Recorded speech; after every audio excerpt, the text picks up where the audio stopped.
Welcome to summer reruns. Yeah, I know it doesn't really feel like summer very much for most of you, right? A lot of you are back on academic schedules, but here it's still in 90 degrees and humid and the gardens are growing like crazy. So I'm taking several weeks off the podcast while I prepare the next series for you. This is going to be a profound exploration of collaborative rhetoric. I am bringing together two people in each episode who are dramatically opposed to one another, who hold opposing positions on one of the controversial topics of our moment. And they are going to join me in something known as Rogerian rhetoric, a respectful way of listening to the other person's position, reflecting back to them what they've said, and making sure that you fully understand their position. I'll have a longer introduction to this series in due course, but while I'm getting that ready, while I am interviewing the guests and editing the episodes, please enjoy this rerun from the archives. Happy summer and happy autumn.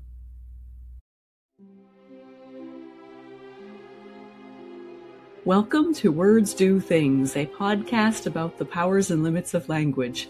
I'm Dr. Serena Higgins, and I'm interested in the way words make things happen. In Series 3 of the show, called Elvish English, my guests and I explore the work of Professor J.R.R. Tolkien, digging deeply into what he thought and wrote about how words work, and what his own writings have achieved.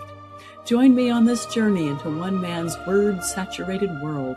I hope we end the adventure with even greater respect for the magic of writing and the power of speech. Greetings and welcome back, dear listeners and viewers, to this series on Elvish English. And let me say to you, Ellen Silla Lumen Amanti Elvo, may a star shine upon the hour of our meeting. Especially so because I have two such wonderful gentlemen with me here today, Shawn Marchese and Alan Sisto, both at one time or another of the Prancing Pony podcast. Great to have you here, guys. Good to be able to join you. Great to be here. Thank you for having us on. Oh, my pleasure. Definitely. So happy to talk to you. Well, most of my audience will be familiar, but I'll introduce you to the newcomers because I do hope we've had people stay on from the series on politics and political rhetoric and say, now let's hear about this Tolkien stuff. Great. So Shawn E. Marchese went down the hobbit hole in his teens and has been in love with Middle-earth ever since. In 2016, he and Alan co-founded the Prancing Pony podcast, a weekly show about Tolkien's life and works, and a two-time winner of the Tolkien Society Award for Best Online Content. Congratulations. In 2023, he and Alan published their first book, Why We Love Middle-earth. Shawn lives in Austin, Texas, with his wife and two children, and still appears on the Prancing Pony podcast several times a season, in addition to doing independent research and talks at Tolkien events in the US and the UK. And Alan Sisto is the current host, as well as the co-founder of the Prancing Pony podcast, helping listeners walk through the works of J.R.R. Tolkien since 2016. In the years since, he's also launched the Rings of Power wrap-up, co-host of Sarah Brown and James Tauber, and that's about the Rings of Power Amazon show.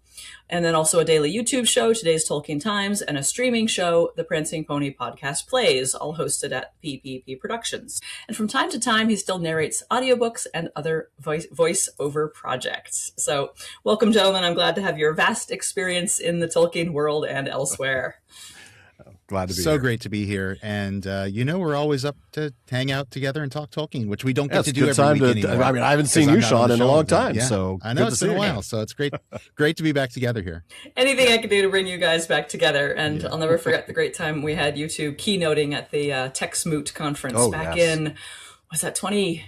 18 or 19? 19? Yeah, I think 18. The last one before COVID, I think. Yeah. That's right. Yeah, that was great fun.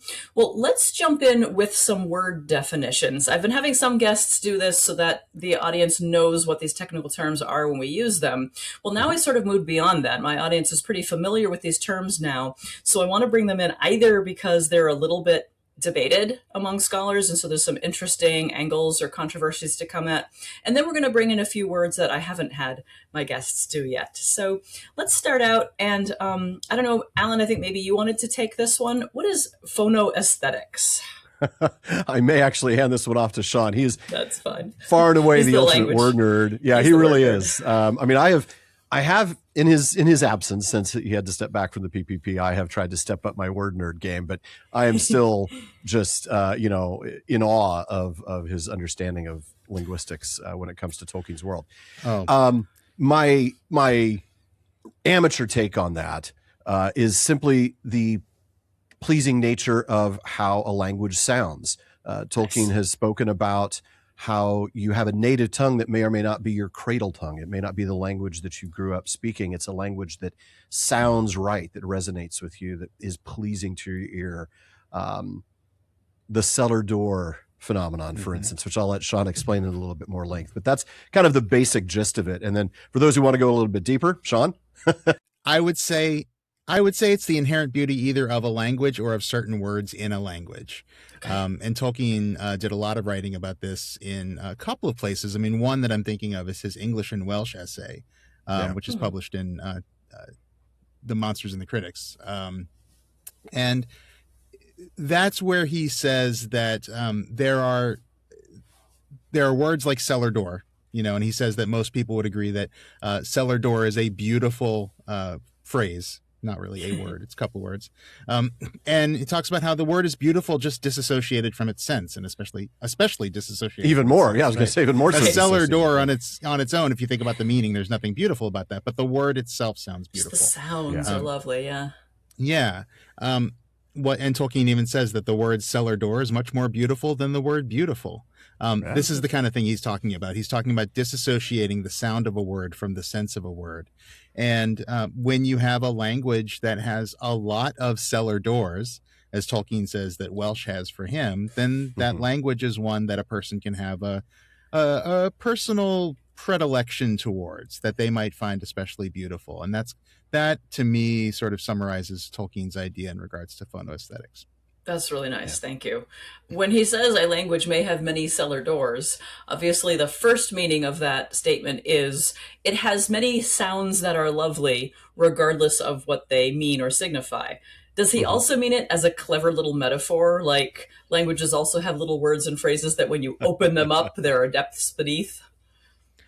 I wouldn't be surprised if he's playing around with that. He's thinking of these cellar doors as being entries into a world you haven't discovered yet.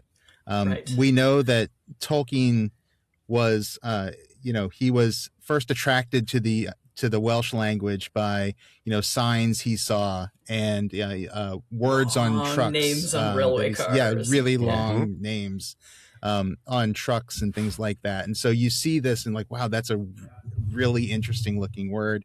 And those were little portals of discovery for him. And I wouldn't be surprised if he's playing with that as well, because he did see language as something to be discovered. And especially, Alan said this is largely in the context of not your native tongue, but a tongue that you've discovered later on in life. And yeah, I think he is playing with that idea of a portal to discovery.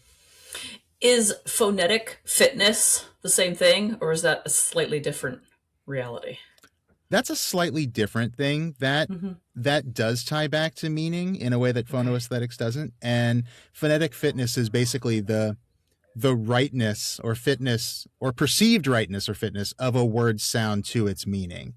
And this is different because you are starting to think about the sense as well. So you're not just thinking about the beauty of the word as a sound, but you're starting to think of, does this sound like it means what it means? And this is a concept that Tolkien used a lot in his linguistic creation. And there's been some really interesting studies on the way Tolkien invented his Elvish languages and the way those languages developed over time. And you can actually see over time how he's sort of playing more with Latin influences at one point, and he's playing more with Germanic influences at another point. And you can see him inspired by these real world languages in his own linguistic creation.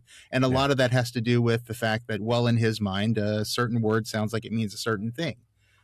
So that's a really fascinating topic that I know this is supposed to be a lightning round and I'm already breaking that rule, but yeah, I'm kind of not following it myself, because I could say, just give me the definition and then we'll talk about it later. But why not talk about it a little bit now? It's like when we first said the Prancing Pony podcast might be an hour long, maybe. Yeah. Cute. Or once a month, maybe. Yeah, once a month. And now you have what, 3 weekly shows at the moment, Alan? Well, yeah, the PPP's weekly, the TTT is Yep, daily. TTT. And Daily. the PPP plays And the streaming is one twice is... a week. Luckily, Rings of Power wrap-up is only seasonal. Like when there's a 2 or 3 hard months, and then I'm off for a couple of years. Yeah. So, yeah. Okay, which total rabbit hole, but do we have any timeline on a new season? I've heard rumors of October to November, which would be a couple months later than usual. Perfect in time for the holidays. Yeah, great timing. Rolling his eyes with sarcasm. It's the gift that keeps on giving. It is. It is. We'll find out more, I'm sure, at Comic-Con. Well, there's much to unwrap and wrap up there. One more question about phonetic fitness. Is it the same as onomatopoeia? No, not necessarily, but onomatopoeia can be a part of it. Onomatopoeia might be a subset. Onomatopoeic words certainly have a phonetic fitness. I mean, those might be the strongest examples of phonetic fitness. I mean, boom and bang and stuff like that really do sound. Grand even has not an onomatopoeic sound, but it's a very phonetically fit sound for what that's a really good example there, because it's not onomatopoeic, because grand is not the noise that a ram makes when it hits, although it might be the noise it makes when you're like cranking it back. And that's kind of what, it's the sound. It's a character, it's a name, but the name of it gives the idea of something dangerous, devastating, very serious, that weighs a lot, and all of that. That's a great example. And I wonder sometimes when it comes to phonetic fitness, how that works in other languages. Not so much just other languages, but entirely different language groups. Like how would that read to like somebody in Mandarin or in something that's not connected at all to English? Because to me, of course, grand, there's a little bit of a grind connection. There's a little bit of a sort of a hammery sort of sound to it. Right.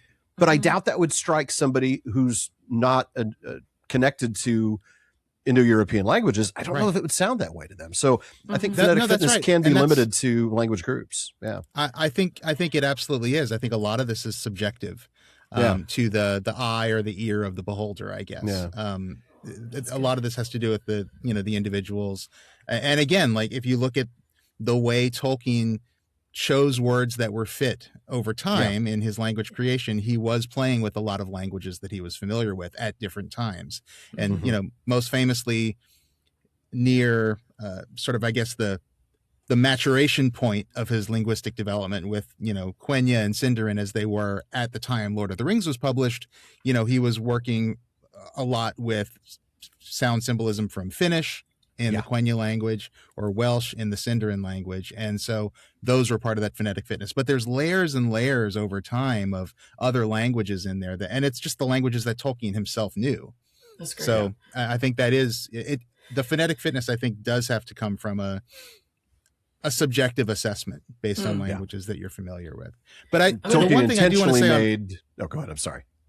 I was just going to say, the one thing I want to go back to on onomatopoeia is that the reason I said that it can be a part of it is because languages change over time, and there are words that might not seem onomatopoeic today, but might have an onomatopoeic, an onomatopoeic root. Somewhere along the line, they started as a more onomatopoeic word and have just changed over time to be less. Thank you, Owen Barfield. Very good.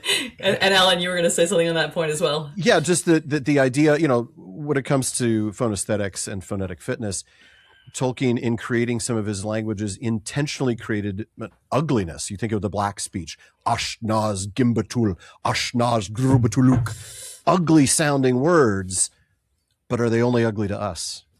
Right? I mean, is it only ugly if your language, your native language group is, descended through Proto-Indo-European? So, that's where we have to look at it. If I didn't know their context, they sound kind of rich to me. They sound sort of rich and full and powerful. And so if I didn't know that they were that they had wicked power, I might think that they had beautiful power, like creative power or something, if I heard them without any context, and if I heard them read differently as well.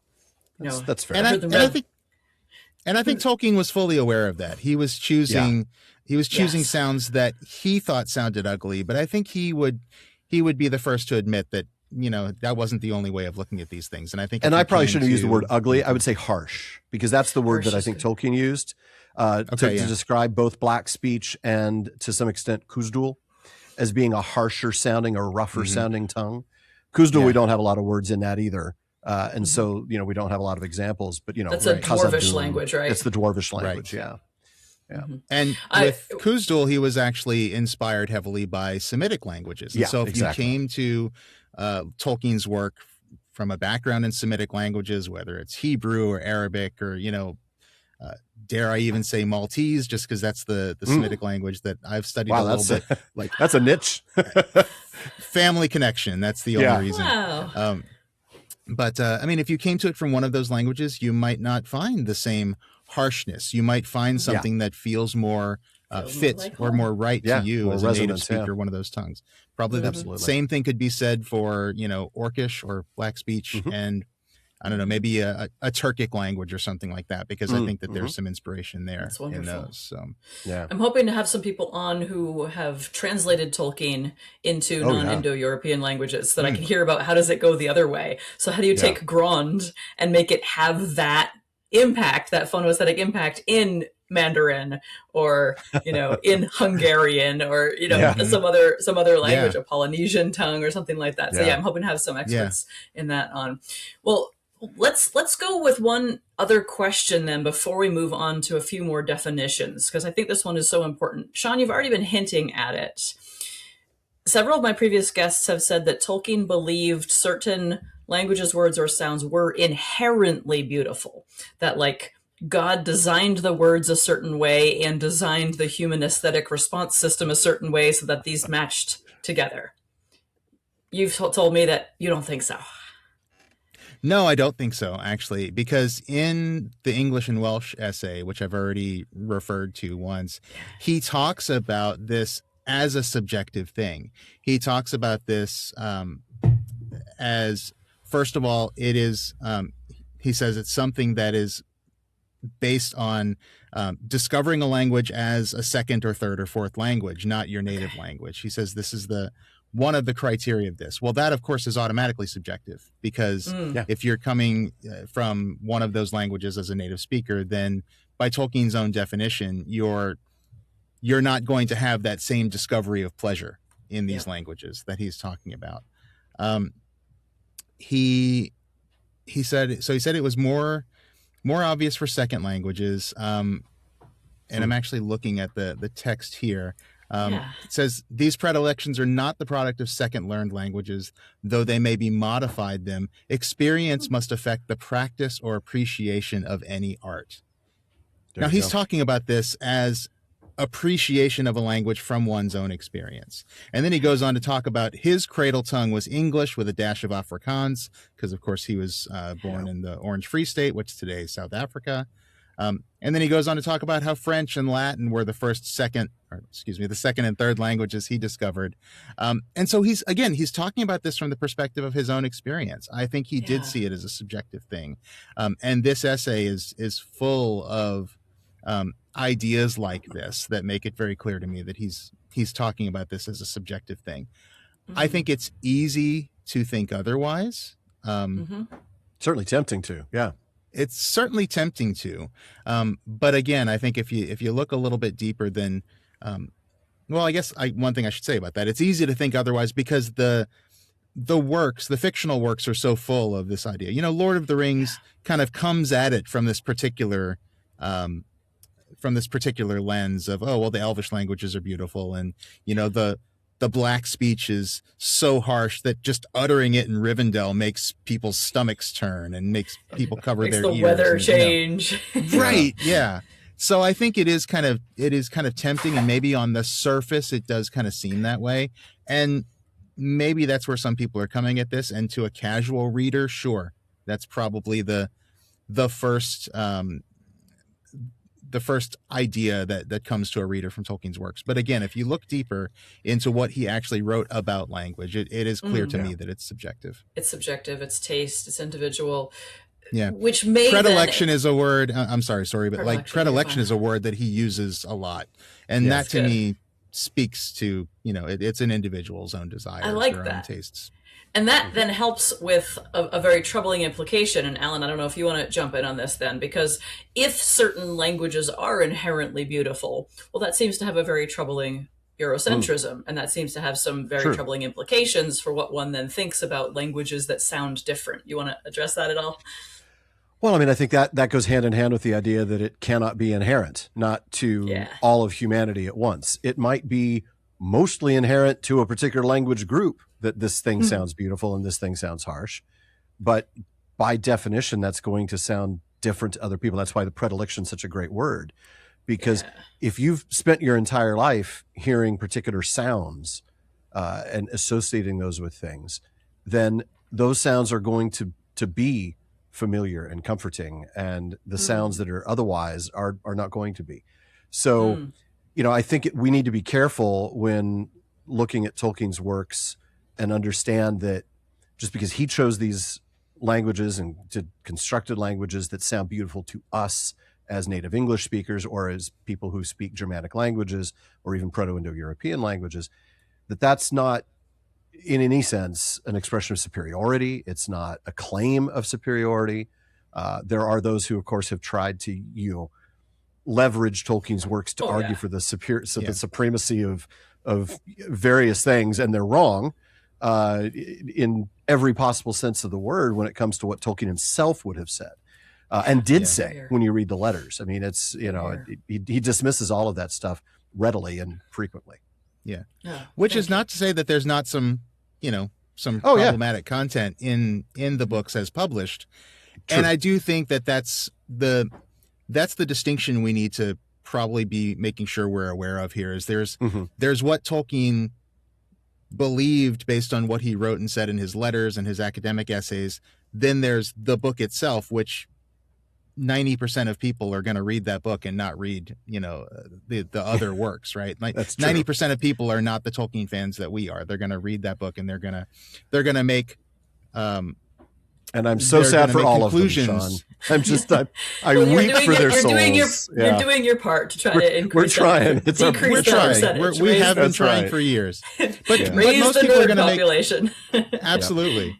But most people are going to make conclusions on what is in the published novel of The Lord of the Rings. And, there is an idea that the black speech is inherently nasty sounding. But again, that is, I think, from the perspective of those characters. And I think Tolkien knew better than to go all the way to absolutes with that idea. Yeah. Well, and it's also a reflection of geography. I mean, the story takes place in the northwest of Middle Earth. So just as those languages sound good to those of us who, speak languages from the northwest of Europe, it's a similar kind of concept. The idea that geography is a big element in the development of languages. It's actually part of the reason why the elves migrated all around the world, was so that he could change the language and show its development. So, yeah. And he's sort of trying to do a prehistory of English and of English literature, but that topic would take the entire time. To make the musical analogy, the three of us are all very big fans of Western triad-based harmony, diatonic harmony. Like, we all love those chords, right? We were raised with those chords. That's what resonates with us. If we were raised in a culture where from our cradles we heard pentatonic scales or chromatic scales, our ears would have been trained differently and we would appreciate different sets of music. Not that we can't learn to love the other. We absolutely can. And I know the three of us have spent time immersed in musics that were not just our natural taste. Yeah. But we do have certain sets of sounds that we're culturally into. And there are studies that say that it really depends on the language that your mother speaks and what music she listens to when you're in the womb that sets your first and earliest taste. That explains far too much. Why I became a Beatles fan at an early age. There we go. Everything to do with my mom. So that's why I loved pickle juice. There you go. See? Let's do this one as an actual speed round. Let's do the next one as a one sentence each, just to make sure. Because I had one previous guest. Wow, that's a challenge. Yes, it'll be all right. But I had a previous guest give the 20-minute explanation of these, which is magnificent. We need that. But I also just want the sound bite so that we can remember. So please, what is Elvish? We can do 20 minutes in a single sentence. I mean, Tolkien's done it. I mean, you absolutely could. You just put in endless semicolons. But she's begging us not to, Alan. I know. I'm begging you to have a 2-clause sentence at most. Brevity is the soul of wit. Is the soul of wit. All right. Elvish, Quenya, Sindarin or Sindarin, tell me which it is, and Westron. So we'll go back and forth. Who wants Elvish? Alan, you want Elvish? Well, Elvish incorporates Sindarin and Quenya, as well as all the other languages that are in between and branched off of. So all the languages that the Eldar speak or spoke in all the portions of the Legendarium would be included under the concept of Elvish.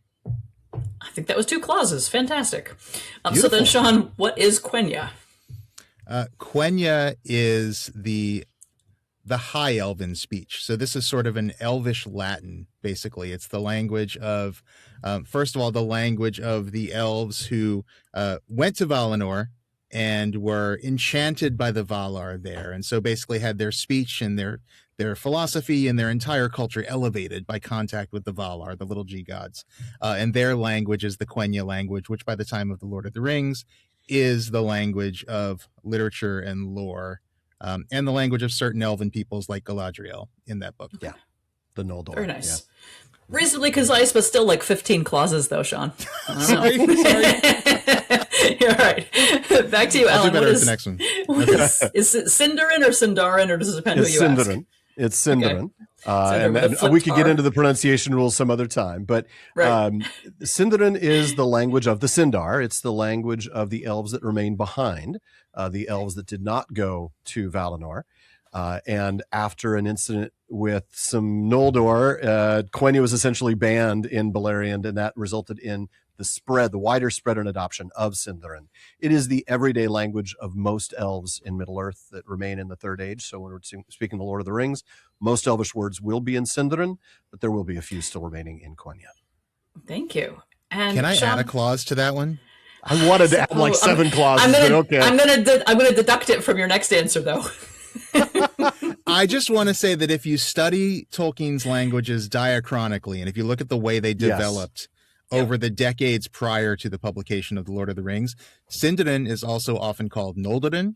So which is confusing since the Noldor speak Quenya. Since the Noldor were the ones who basically made it illegal. See, this is why I wanted to keep it to one sentence, because I didn't want to get into all the generations and family trees and all that. No, you're fine. But it's important to know that it's often referred to by a completely different name that's not even compatible with. And when you said diachronically, you meant diachronically across Tolkien's inventing life, not in-world chronology. Yes. Yeah, because that's another. You know, there's the that's a good point. Yes. Yeah, you're right. Yeah. Oh, well, then I'll ask one that's not on the page, and it's going to take a while. No, keep it short. What was Gnomish? That's Noldorin or Yeah. Goldegrin. Just when he realized the sound didn't sound good for it, so he changed it to a better name. Right. Well, also because he changed the whole idea of gnomes, because the Noldor were gnomes. Right. And he wanted to change that because of the popular misconception of gnomes. Yeah. So that's a whole other topic, though. Yeah, it is. And I think there's a phonetic fitness issue there as well. Okay, Westron. Which of you wants to take Westron? I can try to take Westron is the common speech at the time of the Lord of the Rings. Okay. So it is derived from the Adunaic tongue, which was a human tongue or a mannish tongue, as Tolkien would say, at the language of Numenor, basically. It's a manly language. Yes. But Westron is the vulgar Adunaic of the time of Lord of the Rings. It's the everyday speech. And it's important translated as English. Right. It's important for newer readers of The Lord of the Rings or any of the Legendarium to realize that there's this frame fiction, which is that Tolkien didn't write any of this, but that he's the translator, editor, compiler, and that they were all written in other tongues, so that we don't have the words they said. We don't even have their names, that their names were other names in these tongues. Right. Okay, thank you. Well done. I think what we'll do now is we'll get into a couple of the larger discussion questions, and then I'll bring in a few other terms to ask you what Tolkien thought of them, how he might have defined some other terms as they come up. Does that sound good? Yeah. He makes some pretty big claims for the benefits of reading fantasy literature. They're kind of broad. And I don't know about you, but I sort of think that as an American on April 10th in 2026, I could use some of these benefits of fantasy literature. So what are they? And where does he get off making such big claims for his, what some have called juvenile daydreams? Alan, you want to take this one, or you want me to take this one? Well, I mean, I think the answer can be found in the essay on fairy stories. I mean, that's really where he gets into this defense of fantasy as a genre, and not just into a defense of it, but into a clear definition of it, like what it is and what it is not. It's very important to distinguish it from these other fiction things that sometimes people will pile into that. And his whole idea is that it's for it to be genuine fantasy, a genuine fairy tale, it needs to include three big concepts: recovery, escape, and consolation. And Shawn, if you want to maybe talk a little bit about one of those, I'll talk about another one. We'll go back and forth a little bit, and then we'll get to the consolation, which is the eucatastrophe. And I'm really excited to talk a little bit about that. And we've had some pretty good discussions of those already. So maybe if you want to push it towards like the real world benefits of them. Like, I think we've got the definitions. What do they do? Maybe even what have they done for you? Have you experienced recovery, escape, consolation, or can we right now in our political situation? Ooh. I think we can. And I think that Tolkien, who was writing the essay, well, actually on fairy stories, we always call it an essay. It actually started as a lecture. And he wrote the lecture in, Alan, 1939. That sounds right. And then the essay was published a few years later. But he's writing this while he's working on Lord of the Rings. And he's also writing this during a time when Europe is going through some pretty difficult things, right? Yeah. Mm-hmm. If Tolkien believed that recovery and escape and consolation could be found in fantasy literature during the rise of the Third Reich and everything that was happening in Europe and in Asia to lead towards World War II, then I think that we can still take those things from it now. And so I think it is really important. You know, you said you've had this defined before. One thing I love about Tolkien's definition of escape is that, you know, he acknowledges that fantasy literature is escapist, right? Yep. But he rejects the notion that this somehow makes it bad or inferior. Correct. You know, his analogy is he says basically this is not the flight of the deserter, but the escape of the prisoner, right? Yes. If you're stuck in a cell and things are miserable, you absolutely have a right to dream of escape from that, to try and bring your consciousness out of that and into another place where you can imagine better and more beautiful things. And I think that there's something inherently spiritual about that as well. And I think that's what Tolkien's talking about. He says that the mortal world that we live in is not always a great place. And it is nice to escape and to think of better places beyond where we live today. So I think that's really important, especially in times like now. Yeah, particularly in times like now. I think that has a real world implication for us today, in the sense that, you know, it not only can help us to step away from the pressures and concerns and fears and worries that we all have to face every day, but to then come back and see those in their proper perspective, which comes back to the idea of recovery, right? Which is to see things as they really are, and not as we kind of have a tendency to inflate these things. And I'm not saying that there's no real risk or real concerns. There are very real concerns, but there's also real beauty. There's also real truth. There's also real good, genuine goodness. And when we see only the bad, that's one of the things that escape helps us do, is also ties us back to recovery.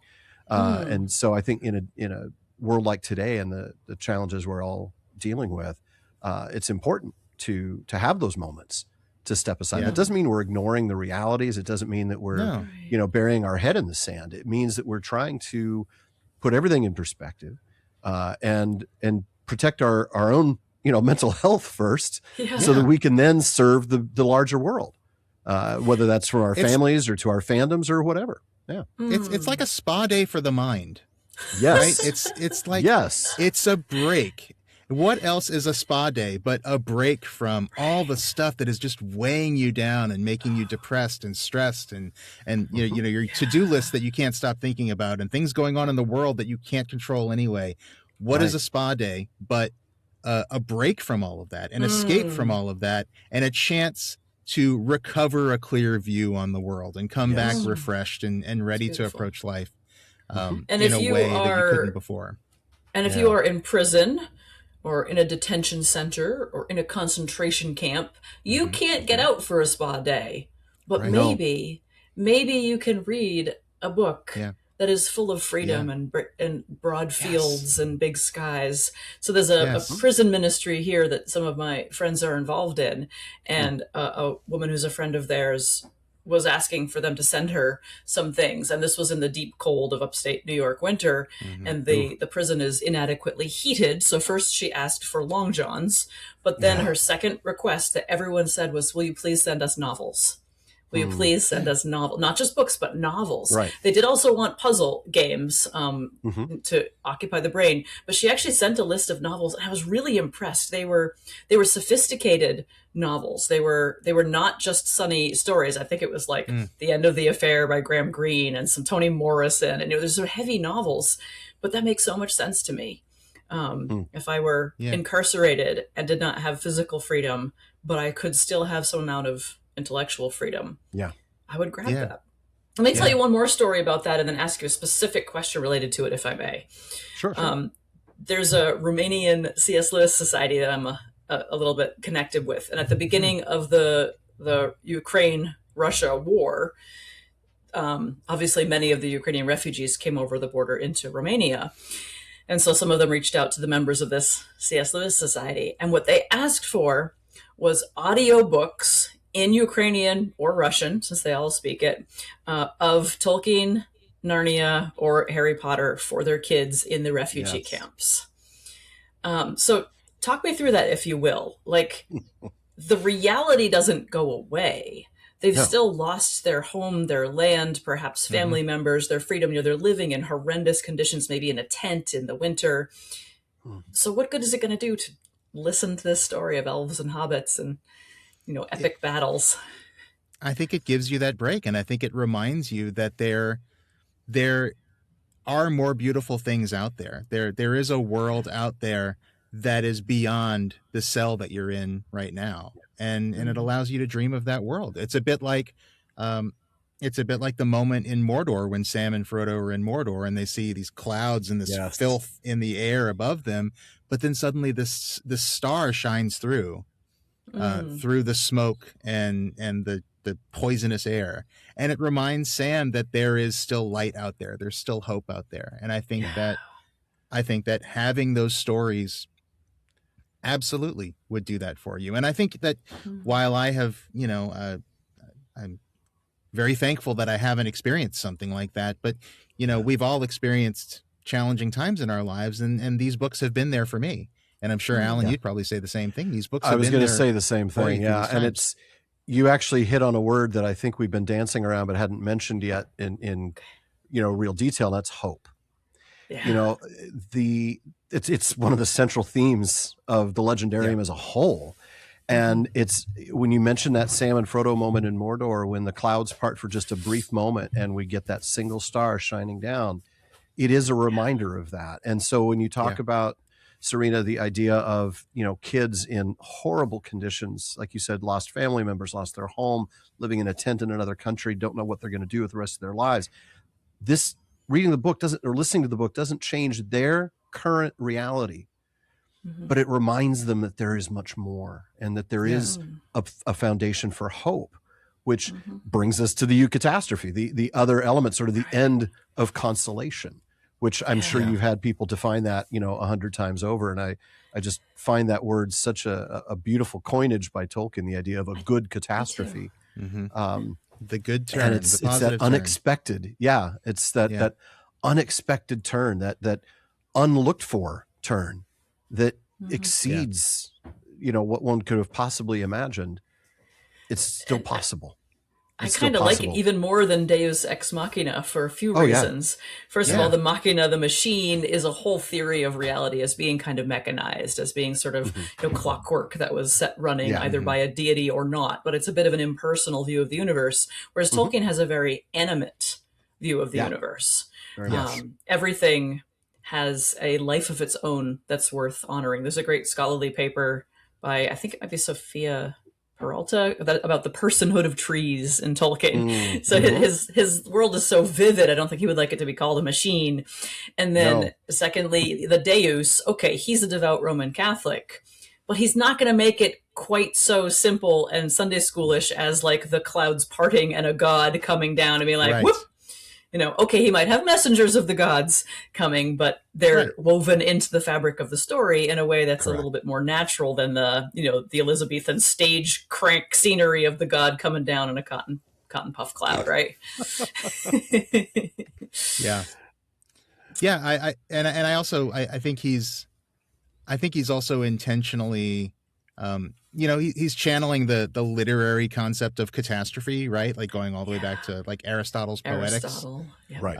And the idea that a catastrophe is what's going to happen at the end of a tragedy. Now, on its own, and I'm not going to nerd out too much about Greek here, but I mean, on its own, catastrophe doesn't really have that negative connotation that it has in English. Oh, right. It just means I think a turn down, but I'd have to look that up, or a sudden turn. But Tolkien is intentionally playing with that idea that you can have a good catastrophe, you can have a sudden turn that's surprised and unexpected, but that is good. And that's why he puts that little U at the beginning. So he probably would want to have U catastrophe and discatastrophe, really, to be. And parallel. he does. He actually does use discatastrophe in Tolkien. the essay. Yes, Of course he does. He does. That's great. This has been fantastic. You guys wrote your book about why you love Middle Earth. Would either of you want to share a specific moment that his books have provided you recovery, escape, or consolation? Oh man, story you want to share? Dozens of times. I'm trying to pick just one or two is going to be hard. Yeah. I think for me, probably the most moving moment. I'm not sure if. Yeah, let me use this one. One of the favorite moments in the text is after Frodo and Sam have completed their quest. Not through any skill of their own. I mean, they got there, but it was going to be a failure had it not been for Gollum.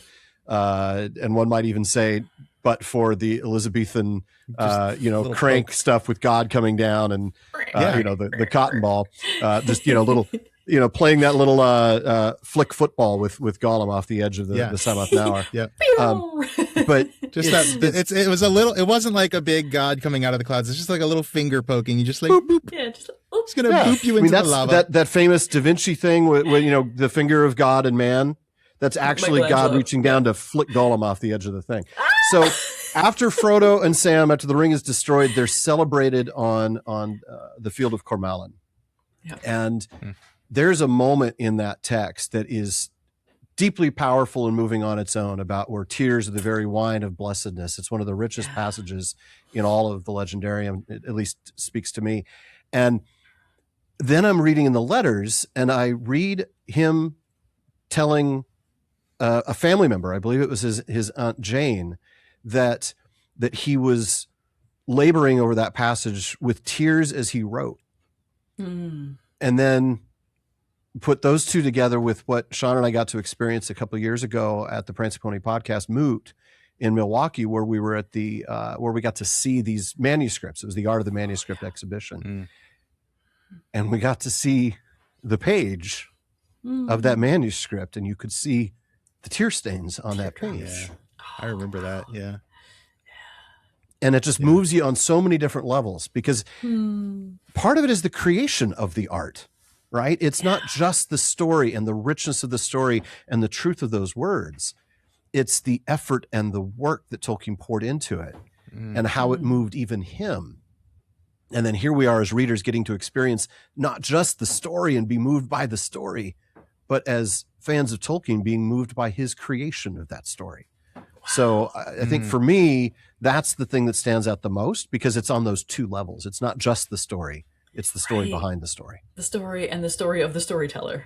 Yes. Yeah. Oh, thank you, Alan. That's beautiful. I remember Verlyn Flieger tells that story too, when she found the teardrop it's on the so page. amazing. And yeah, she felt so close to him. Yeah. I feel so close to the writer I study, Charles Williams, when I see the snarky notes he and his office mate wrote back and forth in the margins. No teardrops there. No, Shawn, do you have See, a it's story you funny. want I to feel tell? close to you when I read Charles Williams because I feel There like, you oh, go. this is what she was talking about. Yeah. Thank you. Maybe. No, 99% of what I learned about Charles Williams, I learned from you. So Everything I need to know about Charles Williams, I learned from Serena Higgins. exactly, yeah. Well, if I ever write the Oddest Inkling book, then more people can say the same. I look Thank forward you. to it. Yeah. Do you have a story, Shawn, of when it provided you, even when Tolkien, lifted you out of a difficult time or inspired you to do something, like when it came off the page into your life? Do you have an example of that you want to share? This is gonna be super sappy, so just be careful what you ask for. Okay. We love that. We love that stuff. We live for that. Well, and it's look, it's part of what led me to be here talking to you guys today. Good. And Alan's heard this story a million times before. Probably anybody who's heard us talk on the Prancing Pony podcast has heard me tell the story at least once. But for me, it was when my son was 3 months old. He just turned 13 yesterday. So this is a good while happy ago. Happy birthday to him. Thank you. I first read Tolkien's works back in 1991. So I've been reading these books for a long time. But I had, you get older, you start reading other things. You don't go back to your favorite books quite as much as you get older, or you may not. And I certainly didn't. But it was when my son was 3 months old, and I was just having a really difficult. He wasn't a great sleeper. And as happy as I was to have this little guy in my life, it's tough when you're not getting a lot of sleep and when you've got cranky kids. And it was a particularly rough night that he was just unable to sleep. He was unhappy. Nothing was enough for him.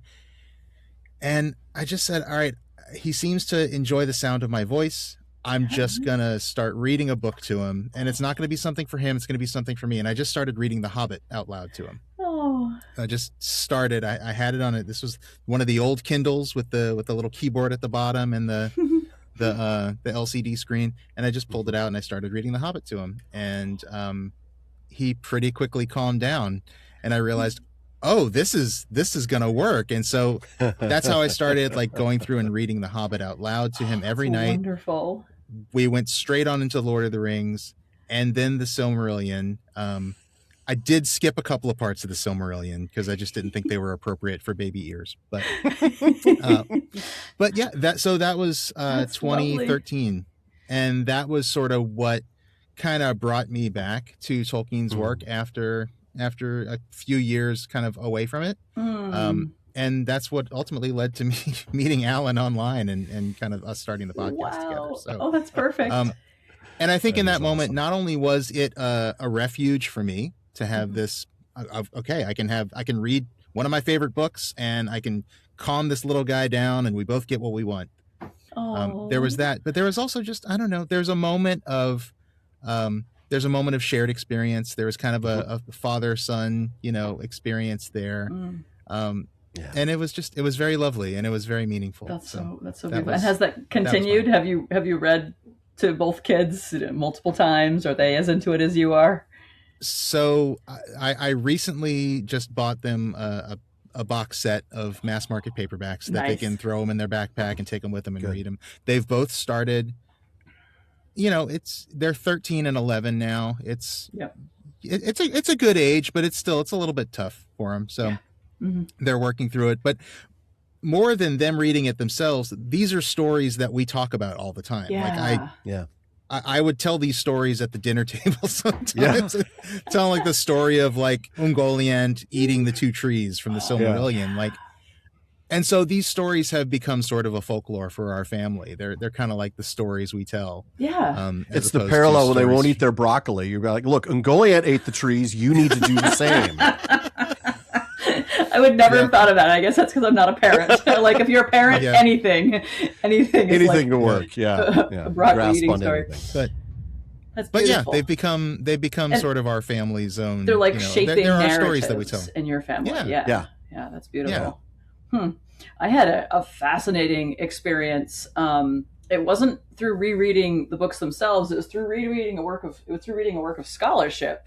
Tom Mm-hmm. Hillman's Pity, Oh, Power, yeah. Yeah. and Tolkien's Ring, which Yeah. I found a very moving book on its own. It was like a Mm-hmm. devotional experience just reading Tom's Yeah. scholarship, which is fascinating.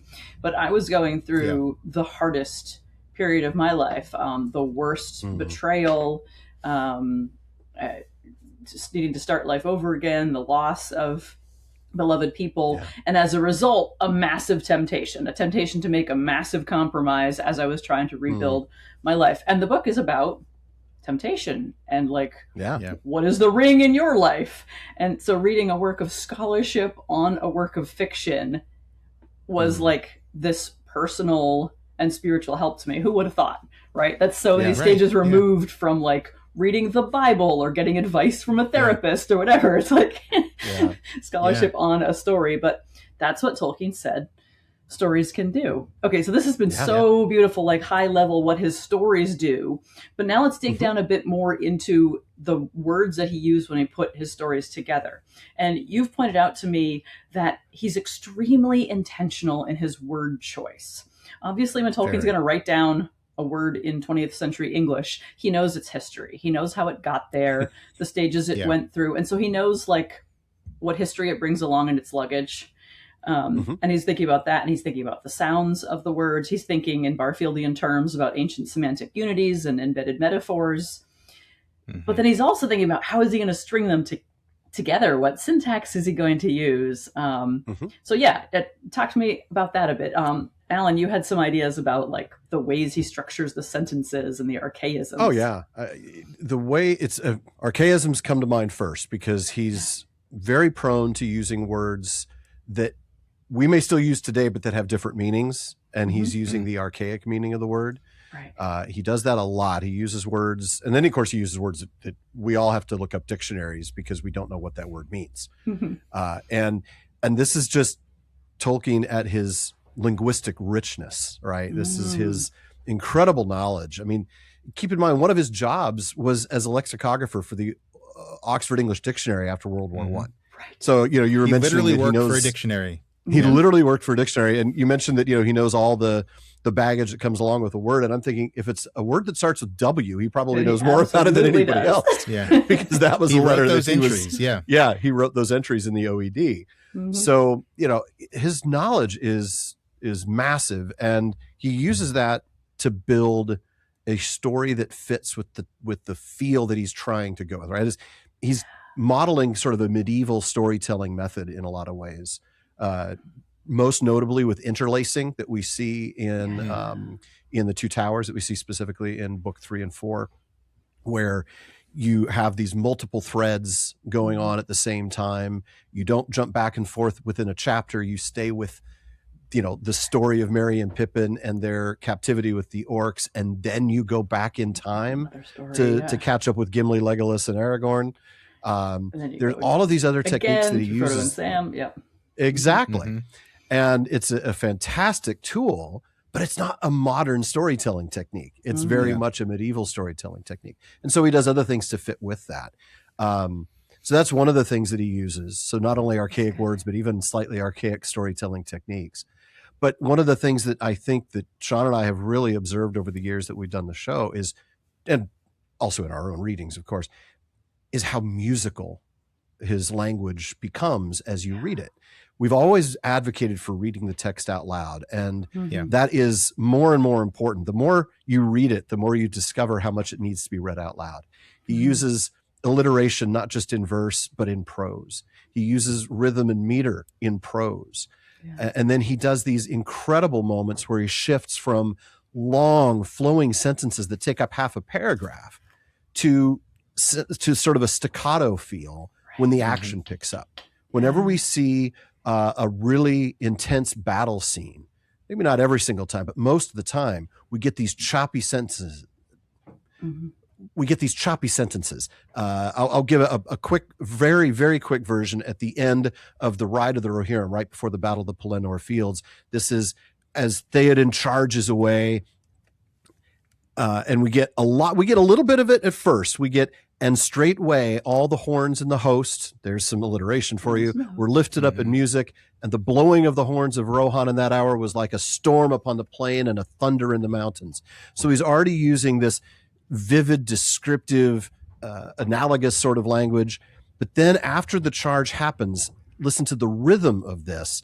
For morning came, morning and a wind from the sea, and darkness was removed, and the hosts of Mordor wailed, and terror took them, and they fled and died, and the hoofs of wrath rode over them. And then all the host of Rohan burst into song, and they sang as they slew, for the joy of battle was on them, and the sound of their singing that was fair and terrible came even to the city. You hear all of it in there. You hear the alliteration, you hear that sort of staccato rhythmic approach, and it's a very different approach to like the flowing landscape descriptions that we get when he talks. And we get those memes, stop talking about trees. Really, I'm just going to talk harder about trees, and he does. And you might get 2 paragraphs of what the hobbits see looking over a hillside in the Shire. And it's a lovely, idyllic description, but then he shifts to this. And so his ability to change the way and the rhythms in which he tells the story create something in the reader or listener that's different than anybody else. That's the thing. I think that's what keeps. Thank you. I think thanks for picking that one. It's a great one. It's a short one because other ones are much longer, but he does such influence a powerful job. The Anglo-Saxon language in the alliteration and in the metrics. It's got words that are not exactly archaic, but we don't use them as often. What was the phrase with the hoofs rode down, the hoofs of wrath? The hoofs of wrath rode over them. Yes. So there's no word in that has become obsolete, but we're not going to use them as often now, and especially in that way. Nobody talks about the hoofs of wrath anymore. Right. No. It's a synecdoche, right? That you've got hoofs standing in for horse and rider and the entire the whole cavalry unit, right, the whole cavalry unit. So that one little word is standing in for it, but then it's also a personification. The hoofs of wrath, like the hoofs aren't angry, right? Exactly. So there we have a metonym that the hoofs of wrath is actually the wrath of the soldiers riding. And it's not even like personal wrath. Like it doesn't really matter what their own emotions are. It's wrath in the sense of like a wall of justice coming down on the enemies, right? So and it is exactly that. There. And then and then it's got that. What did you call it? Parataxis? I would call it polysyndeton. Yeah, parataxis. Yeah, I mean the parataxis is the idea of these short, choppy sentences. That a lot of times they begin with conjunctions. The polysyndeton is the repeated conjunction, whereas you wouldn't have to say that. You so it's an example of both. Yeah. Right. You could save the and for the last one. You could say this, and that. And that. But with the polysyndeton, you say this and that, and that. Like parataxis is we came, we saw, we conquered is another example. And so you could do parataxis with polysyndeton, we came and we saw and we conquered. So this is really an example of both of those. Yeah. Right. And the came, we saw, we conquered is an example of asyndeton where the last and is left out for impact. So so great writers know how to play all of these notes. They have the whole orchestra. Time. And it's, you mentioned the Anglo-Saxon influence. He demonstrates that more in the chapters about the Rohirrim than he does in other chapters about other peoples. In the chapters that feature them, you get more alliteration. You get more of those sorts of symbolic things. And obviously when the Rohirrim share their poetry, then it is Old English poetry. Some of it is actually just translation. And then some of it literally is. I mean, you look to the thing that he said earlier, arise, riders of Theoden, fell deeds awake, fire and slaughter, spear shall be shaken, shield be splintered, a sword day, a red day ere the sun rises, is almost literally an English translation of an Old Norse poem that speaks very much the same way. I mean, I don't have it off the top of my head. I wish I did. Yeah. And, Alan, as you're talking about the sort of the different registers or the different types of English, that like the different words he uses and things like that, the Anglo-Saxon rhythms whenever the Rohirrim are around. I'm thinking of the opposite of that, which is that when he's in Gondor, when he has someone like Faramir or Denethor speak, they do tend to speak in a different register, more of a Romance register. There's a lot more French-derived words, Latin-derived words in their dialogue, especially, but also in some of the narrative description. And I think like one of my one of my favorite passages for this is the passage when Frodo and Sam are walking through Ithilien, which, remember, Ithilien is described as this sort of garden, like there's just like all this exotic dryad flora. Loveliness. Yeah, disheveled dryad loveliness. Love that phrase. Which is one of my favorite phrases and one of like the most Greek things that's in it that is, book. isn't it? Yeah. And a great phrase to use if you just haven't gotten a chance to brush your hair that day. You're like, just going for Disheveled dryad you have a disheveled dryad loveliness today. There you go. But yeah, I mean, and the descriptions of the plants as they're walking through this garden, again, it's some of like, well, dryad itself is a Greek derived word and a Greek mythology derived word, but then you've got all these other words that are similarly derived, and there's like a closer concentration of them than anywhere else. I mean, you've got groves and thickets there were of tamarisk and pungent terebinth,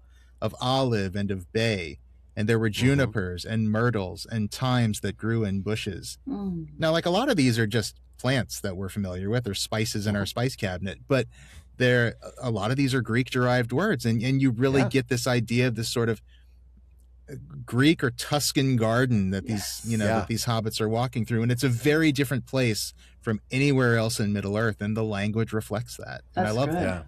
Yeah, he could have just said oak and ash and moss, but he didn't. He used these multisyllabic Mediterranean phrases for the and there's the word I was looking for, is Mediterranean, because it's it's a different, it's not just a different language stuff, it's also the geography of the area. This is an area that's open to the winds from the south up the Anduin, where the rest of Middle Earth that they've been traveling is, facing more northwest. It's a coastal civilization. It is, and it's definitely got a different vibe, but that also connects with Gondor, because even Tolkien himself has talked about Gondor being sort of Byzantine. And also Egyptian. Again, very Mediterranean cultures, as opposed to what we see in the Shire, which is very, Victorian era sort of stuff. Yeah, English Midlands kind of. English Midlands, Edwardian era. And that's the amazing thing, is that any writer could be inspired by different cultures in creating a world, and have, we've got these sort of Victorian people here, these Anglo-Saxons here, and these kind of Byzantine Mediterranean people here. But Tolkien actually uses that to inform the language he uses to describe. Right. Very few of those writers are the world's expert on the history of those languages. Right. Yeah. Very few of them wrote the dictionary and translated the scholarly editions.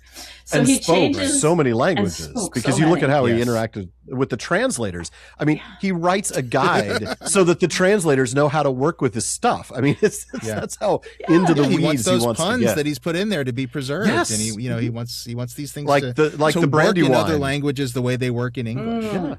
Exactly. Yeah, names of things. Yeah. So he changes the register of his speech as he moves from place to place, and when different characters are time to time, place to place, and character to character. We could consider them high or low registers as far as like class or as far as like contact with elves. Sure. So this is all happening for us in English, with a few made up words and a few imported words from like early ancestors of English. What does he say about the impact of what language is doing in his own time? I'm thinking specifically of war. Can you remember any passages where he talks about like words causing war, or words contributing to peace, or words like, propaganda getting the boys to sign up, or anything along those lines? Yeah, he certainly wasn't a fan of the propaganda machine.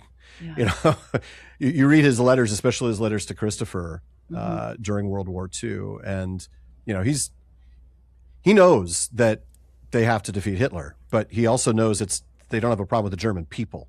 He doesn't buy the propaganda that the German people are our enemy. It's very clear. He's spoken. I think, Shawn, you were talking about this before we even got on the show, about how Tolkien talked about orcs on both sides, and how that's even today the kind of thing that we see when it comes to war. I don't know about an example of words leading to war or words leading to peace directly that he spoke about. Shawn, do you have anything that you can think of? This is, again, going back to Ithilien.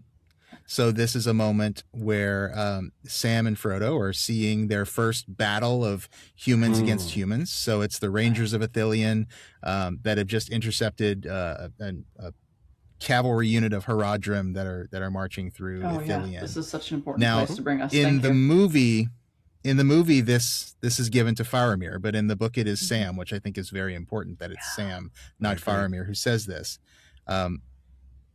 And I'll go ahead and read it. It said, "It was Sam's first view of a battle of men against men, and he did not like it much. He was glad that he could not see the dead face. He wondered what the man's name was and where he came from, and if he was really evil of heart, or what lies or threats had led him on the long march from his home, and if he would not really rather have stayed there in peace. All in a flash of thought which was quickly driven from his mind." Oh, that's so beautiful. So, I love that so much. Thank you. And I'm glad I came up with it at the last minute because I mean that's exactly what we're talking about. That's Sam having the realization that this fallen Haradrim soldier that we could easily demonize, we could easily dehumanize. I mean, he was there to kill hobbits and good humans, right. And elsewhere, there are places in the text where Tolkien does appear to sort of dehumanize the Easterlings and the Haradrim, some of them with the way he describes them. Right. But here's a moment where he doesn't. An individual. I'm going to remind myself of that passage the next time. The next time someone on Facebook is calling me a fucking stupid white liberal whore, and saying that they think that the children of illegal immigrants should die in detention camps. I'm gonna be like, what lies were told to you that led you to believe this? What wouldn't you rather just be at home in peace? That's the whole point of my previous series was everybody that we think is our enemy has an entire backstory of their home and their family and whatever lies or pressures or threats or propagandas led them to jump on that bad train. How do we think that Tolkien would define the word enemy or propaganda? Well, that's the thing. I mean, as Shawn was coming up with that really lovely example from the Legendarium, I was looking into the letters, and there's a letter that he did write to Christopher in 1944. So this is Christopher is at this point located in South Africa, training with the Royal Air Force, and so he's talking to him about how, I'm working on these chapters. I'll send them to you soon. And he's talking about Journey to the Crossroads, the Stairs of Cirith Ungol, that kind of stuff. But he's nowhere near as brief as he was in that lovely passage that Shawn read. But so I'm going to just kind of skip some of the bits to get to the point here, which talking about propaganda, but also talking about enemies and talking about sort of illustrating that point about what is it about this Southron, about this Haradrim soldier that, what led him to do this. So he's actually walking home from a meeting with his friends. He's had dinner with the Lewises and with Charles Williams, and he's on his way home, and he's talking with Charles Williams about the difficulties of discovering what common factors, if any, existed in the notions associated with freedom as used at present. I don't believe there are any, for the word has been so abused by propaganda that it has ceased to have any value for reason and become a mere emotional dose for generating heat. And then we get into something we talked about earlier with the language and the people groups. He says, at most, it would seem to imply that those who domineer over you should speak natively the same language, which in the last resort is all that the confused ideas of race or nation boil down to, or class for that matter, in England. He goes on, and I think the rest of this letter, there's so much more in it. And I was blown away as I'm scrolling through and listening to that familiar passage. He talks about the Ministry of Information and the propaganda that they're getting in England about the Germans. And he says, it is distressing to see the press groveling in the gutter as low as Goebbels in his prime, shrieking that any German commander who holds out in a desperate situation is a drunkard and a besotted fanatic. Wow. He says, I can't see much distinction between our popular tone and the celebrated military idiots. We knew Hitler was a vulgar and ignorant little cad, in addition to other defects.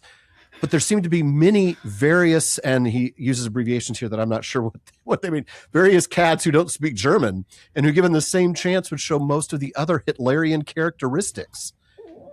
There was a solemn article in a local paper seriously advocating systematic exterminating of the entire German nation as the only proper course after military victory, because, if you please, they are rattlesnakes and don't know the difference between good and evil. He makes an argument here that at first you want to, like, it sends you back, but he makes the point. The Germans have just as much right to declare the Poles and Jews exterminable vermin, subhuman, as we have to select the Germans. In other words, no right, None. whatever they have done. Wow. Right. And you're just like, wow. Amen. Wow. Alan, So, that is so you know, important. Thank you for picking that That's one. that is so forgotten great about Alan. that Thank passage, you. but Wow. so good. Yeah. That's exactly right. Those are the best letters, the ones he writes to his family, Yeah. because he is unfiltered. And the ones when he gets If he's mad. writing to somebody else, you always have to keep in mind who he's Yeah. writing to. Like if he's writing to the manager of the local Catholic bookstore or to a Right. priest, he's going to say one thing. If he's gonna be writing to really another Catholic author, in those letters. he's going to be very Catholic in those letters. Yeah. But when he's writing to Christopher especially, Mhm. he is just unfiltered, and you We get his raw thoughts. No and that right. is Yeah. that speaks to today. No deeply. right to call Yeah, for the absolutely. wiping out of a civilization. Of an entire civilization. Yes, Yeah. exactly. Yeah. hmm Yeah. No matter what they have done. And indeed, there were attempts to, there was mass displacement of German speakers after Oh, yeah. the Second World War. A very good friend of mine was a toddler at the time and was expelled from Czechoslovakia, which was her ancestral home, merely because she spoke German, and was Yeah. put on a train, who knows where, and then found out decades later that where she'd been housed was a concentration camp that had just been emptied of Jews who were freed. Well, But then replaced some by were murdered and Germans some were or freed, and then people were with German replaced ancestors. by German speakers. Because where are we going to put all these Czechs, these Czechoslovakians at the time, Right. who speak German? Yeah. Well, here's an empty barracks. And Tolkien would say, no. Yeah. And I know that Yeah. the Inklings had conversations about how do we forgive the German people? It is not the fault of the German people. Okay, they did vote for him, but there's a whole history of reasons and leading up Right. to why Lies and threats lies that- and And threats that manipulation, they've been right? told, and Exactly. And manipulation. propaganda. Yeah, and so they said, how are we supposed to forgive them? How are we supposed to pray for them? And they had long conversations about that. And he was also, of course, furious that the Third Reich appropriated and maladapted his favorite myths and his Yes. favorite, Mm-hmm. some of his favorite languages. He saw how they were misusing the stories that were part of the cauldron from which he was ladling out his stories, and how they were misusing the language. Do you, any specifics on that, either of you? Yeah, I mean, there was There's a letter that I'm thinking of where he just takes down the the whole Nazi notion of Aryan. I'm trying to remember which one that is. Is that the Let's one see. where I he can pull calls that Hitler one a up. ruddy little ignoramus? Well, actually, that's a I different can't letter. remember if But it's that I've one or got if it's that the one where he's writing to the. Okay. It's the draft that he was preparing for the the German publisher, publishers right. that never got Yeah, sent. that's Right. the one you're looking for, because he's talking about an interview in which he was quoted in a way that he didn't like because it had to do with the Nordic languages.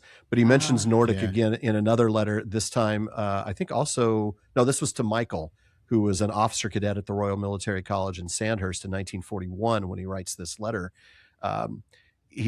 He's saying that people in this land, speaking of England, seem not even yet to realize that in the Germans we have enemies whose virtues, and they are virtues of obedience and patriotism, are greater than ours in the mass, whose brave men are just about as brave as ours, whose industry is about 10 times greater, but who are under the curse of God now led by a man inspired by a mad whirlwind, a devil, a typhoon that makes the poor old Kaiser look like an old woman knitting.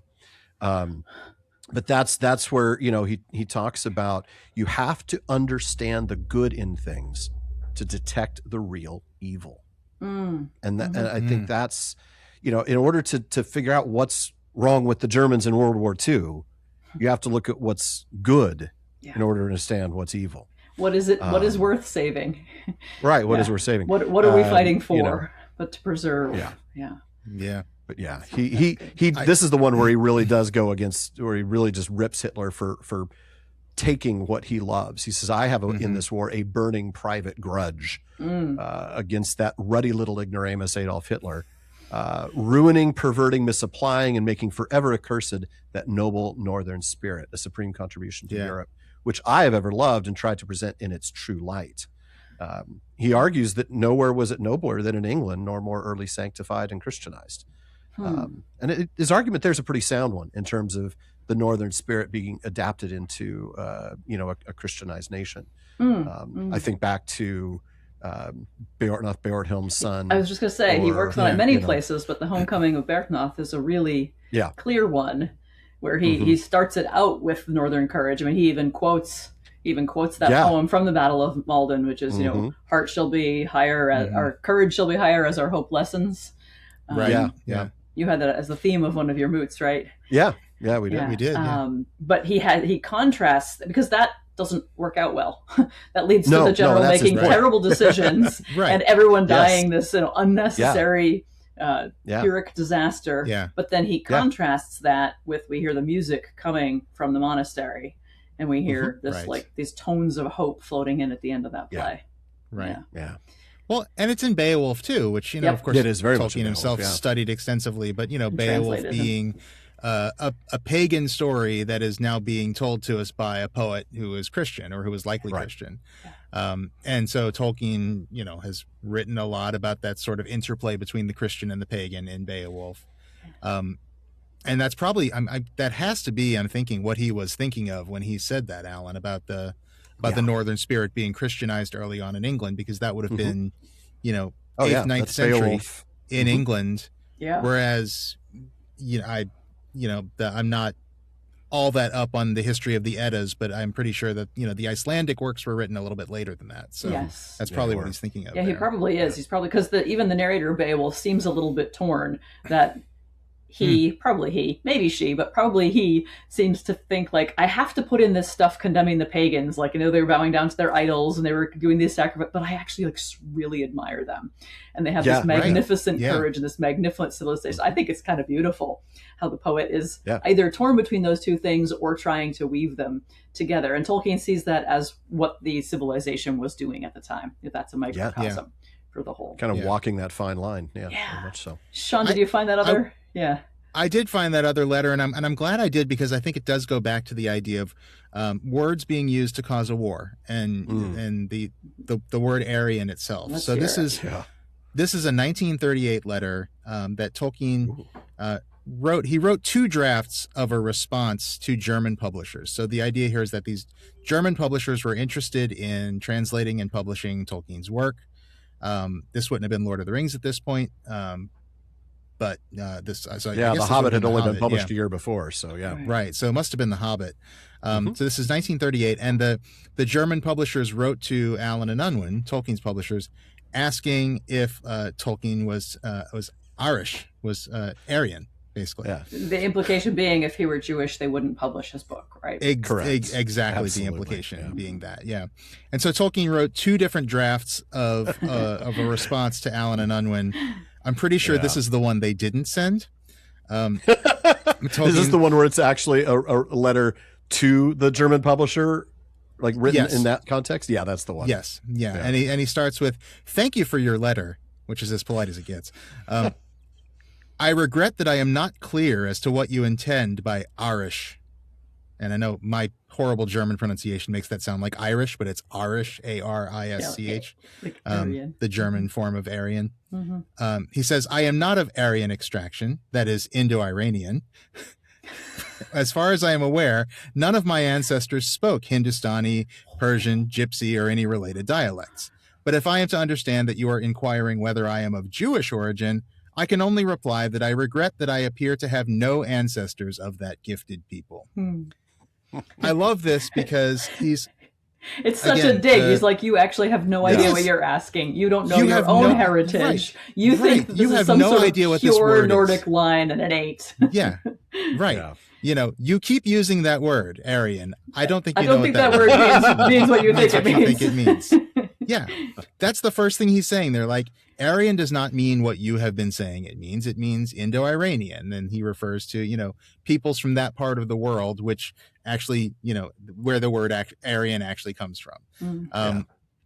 And so I love that because, again, this is a word that the Third Reich used as propaganda to justify a war and the murdering of people. Yeah, right.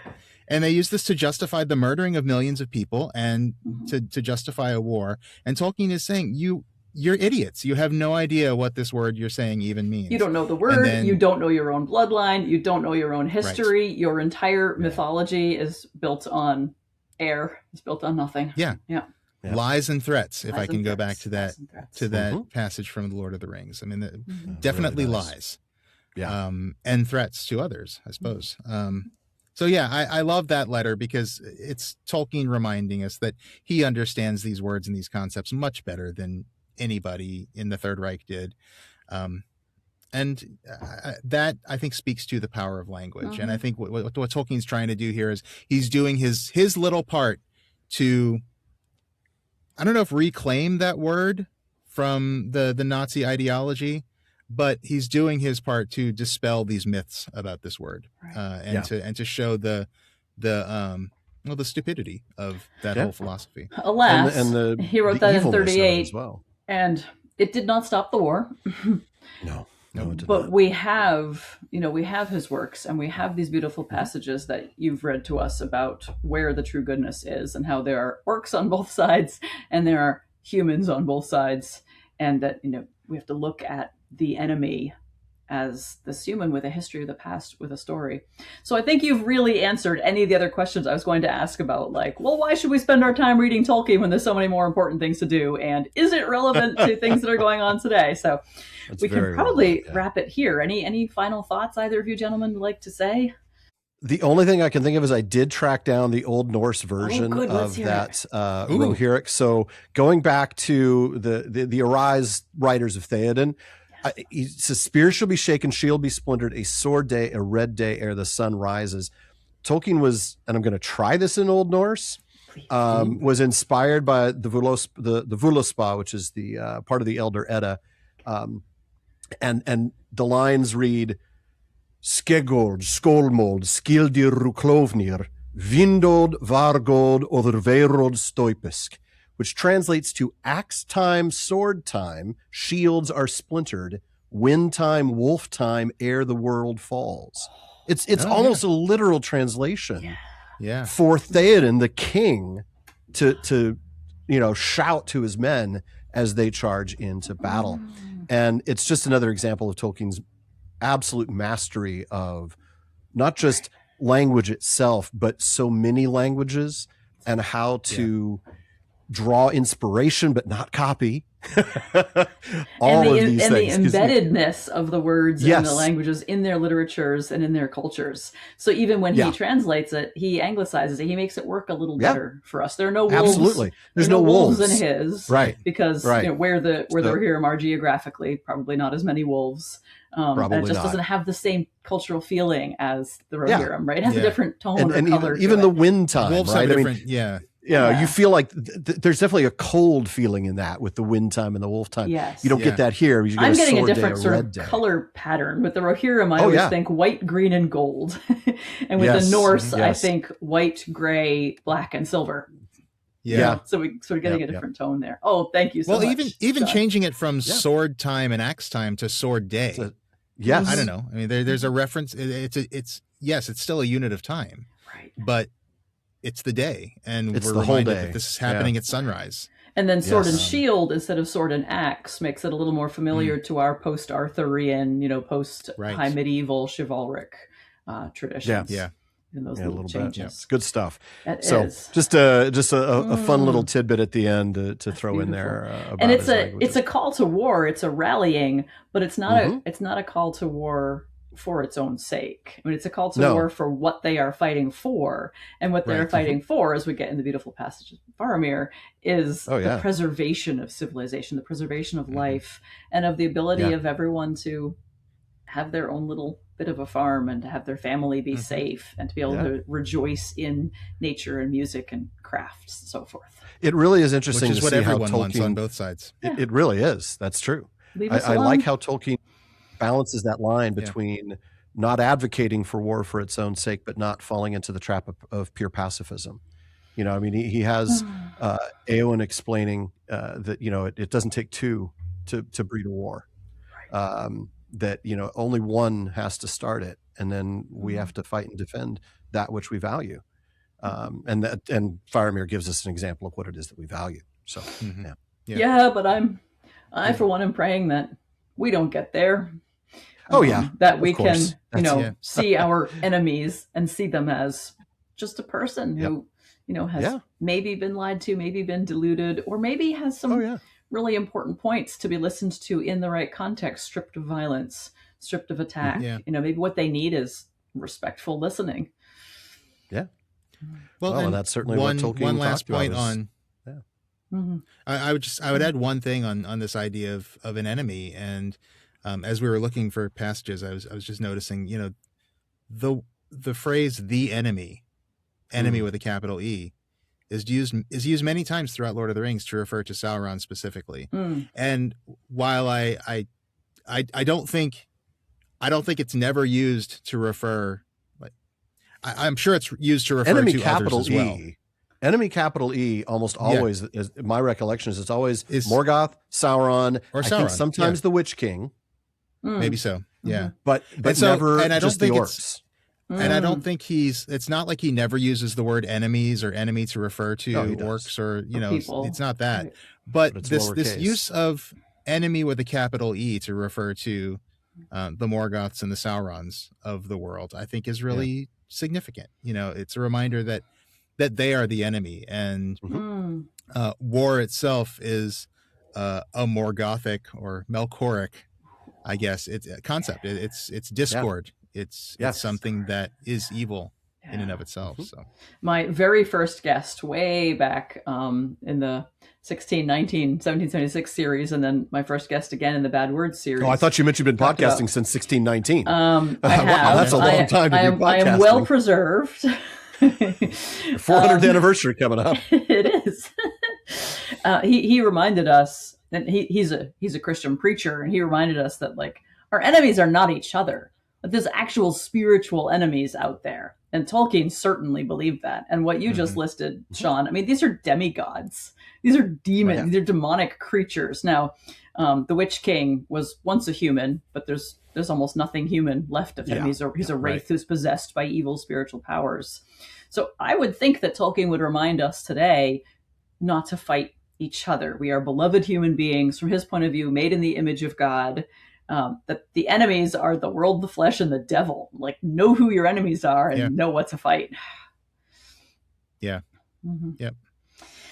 All right, gentlemen. Well, maybe we will leave it there. This has been utterly delightful. Thank you for taking us to new territory that I haven't talked about before and doesn't often get covered, at least that I've heard in Tolkien shows. So let's do it again sometime. All right. Definitely. We've truly enjoyed it. This has been great. Thank you. Namarie. Namarie. Namarie. Thank you for listening to this episode of Words Do Things. I hope you come back next week. Meanwhile, please subscribe, like, share, and review. As I'm a freelancer, every hour I give to creating this program is an hour I'm not earning any income, so I'd be very grateful for your support.